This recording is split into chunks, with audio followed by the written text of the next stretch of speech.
couple of Marines didn't walk away from a NASCAR race empty-handed. Not only did they come away with some racing tires, they were autographed by several drivers in the garage. Fox 46's Brett Wallach is live this morning from Charlotte Motor Speedway, where this meeting Marines and drivers took place. What an awesome story, Brett.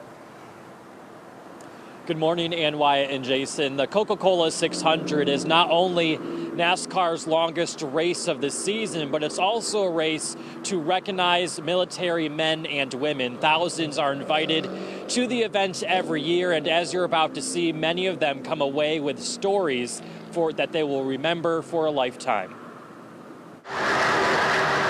Every year, the Coca-Cola 600 starts like no other race, with a military salute, giving race fans just a small taste of what it's like to fight for our freedom. When you see those choppers come across the infield and you hear some of the cannons and stuff they shoot off during the day and you know, the guns and stuff, it's like I always try to picture that I was actually fighting for my freedom there. BJ McLeod was there last Sunday watching just moments before getting behind the wheel of his race car for 600 miles. What they do day in and day out and what they sacrifice in their lives, like, is just something that I can't even fathom. Another thing people can't imagine is the exhaustion after racing for 600 miles in about 4 hours.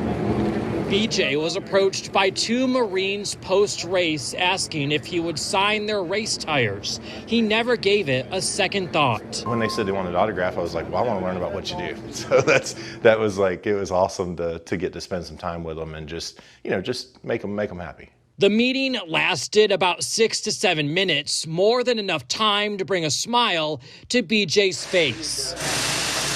The 37-year-old has a lot on his mind this year. Not only is he the driver of the number 78 Ford, but he's also the co-owner with 24-year-old Matt Tift. Now with Matt's an interesting partner slash co-owner because he's a good driver coach. Like, I mean, I driver coached him 10 years ago. You know, like that's the way this started.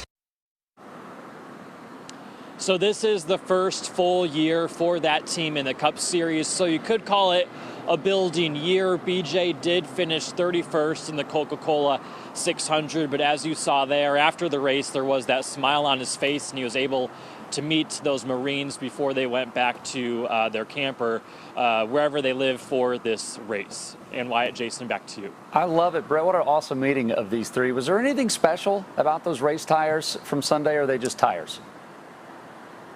So there is something special. I think we have a picture of it. So normally the race tires just have the Goodyear logos on them, but because it was Memorial Day weekend, they also had the Honor and Remember emblem, I guess you could call it, on those tires. So they're only run at least once a year, so those Marines walked away with obviously signed race tires, but also a rare tire that is very rarely run in any races other than Memorial Day weekend.